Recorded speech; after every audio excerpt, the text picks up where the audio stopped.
Halima Boru akumbatia mti kwa saa 72 kupinga ukatili wa kijinsia. Changamoto ya kukumbatia mti kwa muda wa saa 72 imeanza rasmi mjini Isiolo, huku Halima Boru akiungana na vuguvugu la kitaifa linalozidi kushika kasi lililoanzishwa kufuatia mpango wa hivi karibuni uliovutia hisia za umma kote nchini. Halima alianza changamoto hiyo jioni ya Alhamisi na ameahidi kuendelea na zoezi hilo kwa kipindi chote cha saa 72 kama ishara ya kuhamasisha jamii kuhusiana na kupinga ukatili wa kijinsia, yani GBV.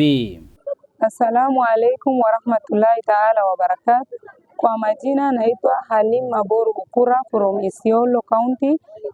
Mimi ile kitu imenifanya ni hagi miti nisimame hivi ni GBV, haki ya wasichana, haki ya wamama. Hiyo ndio imenifanya nisimame hapa.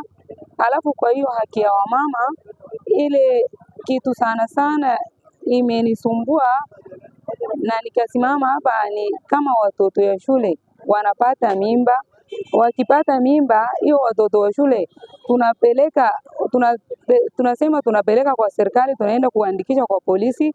Tukiandikisha wazee wetu, hasa mimi ni msichana, yani nimezaliwa kwa Waborana, mila ya Borana.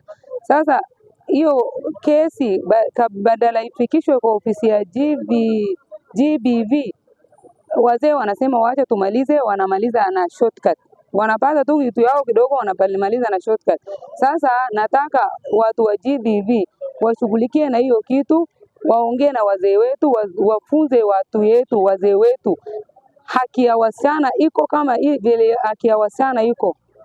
Hiyo ndo nataka kuongea. Na ingine nataka watu ya county, watu wa GBV, raia wanisupport. Haki ya wasichana, haki ya wamama ionekane. Kwa upande wake, Farihia Gufu ametoa wito kwa viongozi wa kisiasa katika jimbo hili kujitokeza kumpa Halima msaada na kusikiliza ujumbe wake wa kupinga unyanyasaji wa kijinsia. Assalamu alaikum. Naitwa Farihia Gufu Bolicha. Mimi nataka tangu jana tuko hapa na dada yetu na asubuhi tulikuwa na yeye. Mimi nilitoka tena nilirudi.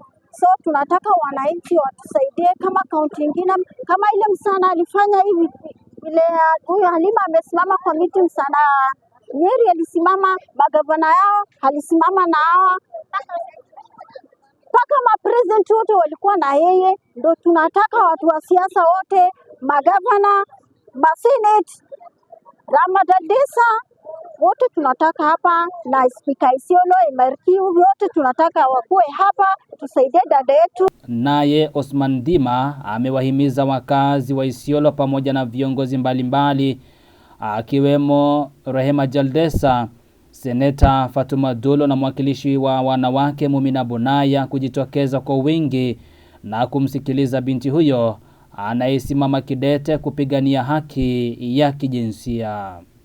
Yeye anajua watu yake, anajua wale wajirani, lakini ameona hii miti ndio bora kuliko aumie.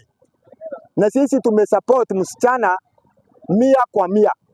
Kusema kweli, nyinyi wa mama, shida ile ametaja ni kweli kabisa.